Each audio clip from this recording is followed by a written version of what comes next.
Have you ever noticed how much of life is spent in pursuit, not just of goals, dreams, or ambitions, but of people? We reach out first. We follow up when they don't. We keep the connection alive when they've let it fade. It can be a friend who's grown distant, a romantic interest who doesn't reciprocate, or even a family member who only calls when they need something. We tell ourselves it's about care, loyalty, or love, but if we're honest, much of it comes from fear. Fear of losing the bond, fear of being forgotten, fear of what their absence might say about our worth. The Stoics understood this human tendency well. They lived in a world of politics, family expectations, and social obligations, yet they repeatedly warned against making our happiness dependent on the actions or approval of others. To them, needing someone's constant validation was a subtle form of slavery. As Epictetus put it, if you want to be free, stop wishing for things to happen as you wish, but wish for things to happen as they do. Chasing people is often just wishing for them to behave differently than they are willing or able. When we chase someone, we unintentionally hand over our emotional steering wheel. We say, "I will feel at peace if you respond, if you meet me halfway, if you see my worth." This means that our inner state is at the mercy of their choices we cannot control. It's exhausting because it's a battle we can never fully win. Every unanswered message or cold interaction reopens the wound of insecurity, making us try harder, give more, or compromise our dignity just to keep them in our orbit. It's important to understand that this isn't just about relationships gone wrong. Chasing can show up in subtle ways. We might laugh too hard at someone's jokes just to be liked. We might reshape our opinions to fit theirs. We might show up in spaces where we're barely welcomed just to prove we belong. Over time, these small acts accumulate into a quiet erosion of the self. We stop showing up as who we are and instead present a carefully adjusted version of ourselves, all to maintain a bond that perhaps was never mutual to begin with. The Stoic path offers an alternative: to let relationships flow naturally without force. This doesn't mean becoming cold, indifferent, or antisocial. On the contrary, it means bringing warmth and kindness without the desperate undercurrent of needing someone to stay. It's about knowing that your peace, your dignity, and your sense of worth exist independently of their opinion. If someone values your presence, they will make the effort without you needing to pull them along. In this series, we'll explore what happens, mentally, emotionally, and even socially, when you stop chasing people. We'll see how it changes the way you see yourself, the way others treat you, and the quality of the connections you keep.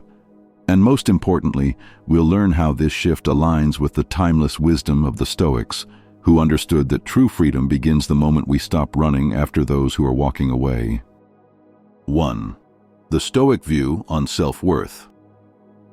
In the world of Stoicism, self-worth is not determined by the opinions or actions of others. Marcus Aurelius once wrote, "You have power over your mind, not outside events. Realize this, and you will find strength." This is where so many people unknowingly give away their power. They start believing that their value depends on whether someone calls them back, includes them in plans, or gives them approval. But the Stoics would say, that is a dangerous illusion. Here's the truth. When you define your worth based on external validation, you hand control of your life over to other people. You let them decide how you feel about yourself. And as Epictetus warned, if you want to improve, be content to be thought foolish and stupid. In other words, stop worrying about their opinion and focus on living according to your own values. Think of it like this. If you're constantly chasing people, texting first every time, making all the effort, always trying to win their approval, you're not just losing your time. You're telling your subconscious, I am not enough as I am. I need them to validate me. The Stoics had a different approach. They believed that self-worth comes from a virtue. Your character, your choices, your ability to live with integrity. Not from how much attention you get, how many friends you have, or how liked you are. When you stop chasing people, something interesting happens. Your energy shifts. You no longer come across as desperate or needy because you're grounded in yourself. And ironically, that's when people start being drawn to you. The Stoic lesson here is simple but powerful. Let others gravitate towards you naturally. If you have to run after someone to keep them in your life, they're not meant to be there. Because a relationship that requires constant chasing is not a relationship. It's a pursuit. And pursuit always puts you in the position of the one who's lacking, while the other person holds the prize. But when you live with dignity and self-respect, you become the prize. 2. Why chasing pushes people away. It's ironic, but the more you chase people, the more they tend to run. And this isn't just psychology, it's basic human nature. Think about it. When someone feels constantly pursued, they instinctively start to value their space more. It creates an imbalance. One person is doing all the reaching, the other is doing all the retreating. It's like trying to hold water in your hands. The tighter you grip, the more it slips away. The Stoics understood this dynamic long before modern psychology gave it a name. Seneca said, "He who is everywhere is nowhere." When you're always chasing, always showing up in someone's world, you stop being special. You become background noise. Here's why chasing rarely works. 1. It signals neediness. People are drawn to confidence and self-assurance. When you chase, you're broadcasting that you need them to complete you. And that's not attractive, it's draining. 2. It disrupts the balance of respect. Healthy relationships, whether friendships, romantic partnerships, or family ties, require mutual effort. When one side does all the running, the other side starts to feel entitled to be pursued rather than inspired to meet halfway. 3. It erodes your self-respect. You start bending your schedule, your values, even your dignity, just to get someone's attention. The Stoics would call this living according to another's opinion, a sure path to inner turmoil. Chasing also triggers what psychologists call the scarcity principle. We tend to value what is rare and take for granted what is abundant. If you're always available, always initiating, always giving, you remove the sense of scarcity, and with it, the sense of value. From a Stoic lens, the problem isn't just that chasing pushes others away, it's that chasing shifts your focus outward towards something you can't control. Epictetus would remind you, some things are up to us, and some are not. The attention, affection, and approval of others, not up to you. Your own actions, your integrity, your peace of mind, entirely within your control. When you stop chasing, you reclaim that control. You create space for the right people, the ones who genuinely want to be in your life, to step forward. And you quietly remove the ones who only stayed because of your effort. 3. How stepping back changes the dynamic. Something powerful happens when you stop chasing, and it's not just about saving your energy. It's about shifting the entire balance of the relationship. When you step back, you change the unspoken rules. Instead of always being the one who reaches out, you create room for the other person to decide whether they want to meet you halfway. You turn the relationship from a one-way street into a two-way path. From a Stoic standpoint, this is not about playing games or making someone miss you. It's about recentering your life around what you can control: your time, your focus, your dignity. Marcus Aurelius said, "The soul becomes dyed with the color of its thoughts." When you stop filling your thoughts with worry about who is drifting away, you free your mind to focus on who and what truly matters. Here's what naturally shifts when you stop chasing. 1. You regain self-respect. When you stop running after someone, you send a clear signal, to yourself first, that you value your own worth. That confidence is magnetic. 2. They start to notice your absence. People often only realize your value when your constant presence is gone. Without the noise of your pursuit, your silence speaks louder than your words ever could. 3. You open space for the right people. By stepping back from those who aren't reciprocating, you create room for people who genuinely appreciate you without you having to pull them closer. 4. You remove emotional dependency. You're no longer waiting for their approval or attention to feel good about yourself. Instead, you find satisfaction in your own actions, your own growth, your own peace. This shift isn't always immediate. Sometimes people will fade away completely when you stop chasing, and that's okay. It's simply proof that their connection to you was never as strong as you thought. Other times, they'll step forward, now willing to match the effort you once gave alone. In both cases, you win, because instead of clinging to people who need to be convinced to stay, you begin surrounding yourself with people who choose to stay. The Stoics knew this. When you stop trying to control the uncontrollable, like someone else's feelings or loyalty, you gain control over the only thing that truly matters, your own peace. 4. The emotional peace that follows. When you finally stop chasing people, something unexpected happens. A deep, quiet peace begins to settle in. At first, there's an emptiness. You're so used to the constant push, the emotional pursuit, that stopping can feel like losing something. But over time, that space you've created doesn't stay empty. It fills with clarity, strength, and a lighter kind of happiness. The Stoics believed that peace is not the absence of problems, but the mastery of your own mind. Epictetus said, "Freedom is the only worthy goal in life. It is won by disregarding things that lie beyond our control." And what's more beyond our control than the actions or feelings of another person? Here's what this peace looks like. 1. You stop feeling on edge. There's no more anxious waiting for a text, no checking your phone a dozen times a day, no mental rehearsing of conversations to win them back. 2. Your self-worth stops fluctuating. When you're not measuring your value by how someone else treats you, your confidence becomes steady. It's no longer a fragile thing tied to their mood or attention. 3. You enjoy your own company. That silence that once felt lonely now feels like freedom. You start rediscovering hobbies, passions, and even dreams you had set aside while chasing someone else's approval. 4. Your relationships improve naturally. When you approach others without desperation, your connections feel lighter, healthier, and more mutual. People are drawn to those who don't demand constant validation.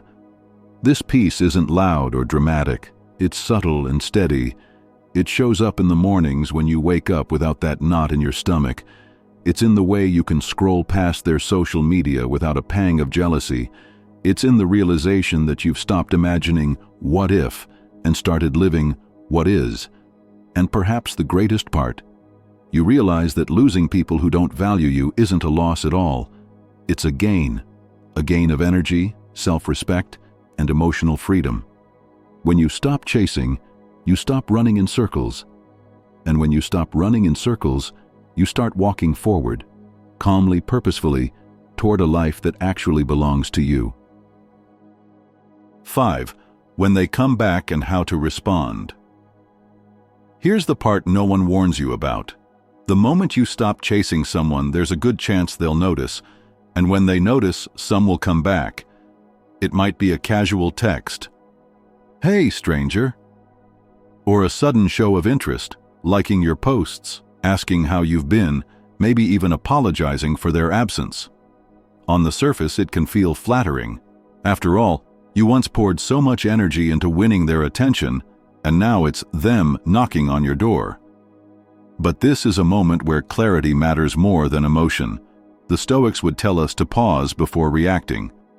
Marcus Aurelius said, "You have power over your mind, not outside events. Realize this, and you will find strength." Just because someone returns doesn't mean they've changed. And it certainly doesn't mean you owe them the same access they once had. Here's how to approach it with calm wisdom. 1. Assess their intentions. Are they back because they genuinely value you now? or because they feel the absence of your attention. Some people return not out of love, but because they miss the ego boost. 2. Check your own motives. Are you tempted to let them back in because you still see potential, or because you want to feel chosen this time? Stoic self-mastery means acting from reason, not from the hunger for validation. 3. Set clear boundaries. If you do engage, make your expectations clear. You are not returning to the same dynamic where you chased and they retreated. This is a new chapter, or it's nothing. 4. Be ready to walk away. Not every return is worth accepting. Sometimes the most powerful thing you can do is say, "I wish you well, but my life is moving in a different direction." When you stop chasing people, you shift the balance of energy. They feel the difference, the absence of your pursuit, and for some, it's unsettling enough to pull them back toward you. But the real power isn't in getting them back. It's in realizing you no longer need them to feel complete. And when you respond from that place of inner strength, you can decide, calmly, without desperation, whether their presence fits into your life now. The truth is, when you stop chasing, you stop being a passenger in someone else's story. You become the author of your own. 6. How to keep moving forward without falling back into old patterns. The real test doesn't come the day you stop chasing people. It comes weeks and months later, when life tempts you to slip back into the old rhythm. Maybe you feel lonely one night and think about reaching out to the very person you worked so hard to let go of. Maybe you meet someone new, and the excitement pushes you to repeat the same pattern of overgiving, overtexting, and overinvesting. Old habits have a way of disguising themselves as, "This time it's different." This is where you need a plan, not just willpower. The Stoics were masters at creating daily disciplines to anchor their behavior, so they didn't drift back into harmful patterns. Here are a few ways you can apply the same wisdom. 1. Start every day with self-check questions. Ask yourself, am I acting from self-respect or from fear of losing someone? Am I giving because I want to or because I'm hoping for a return? These quick reflections keep you aware of your motives before your actions take over. 2.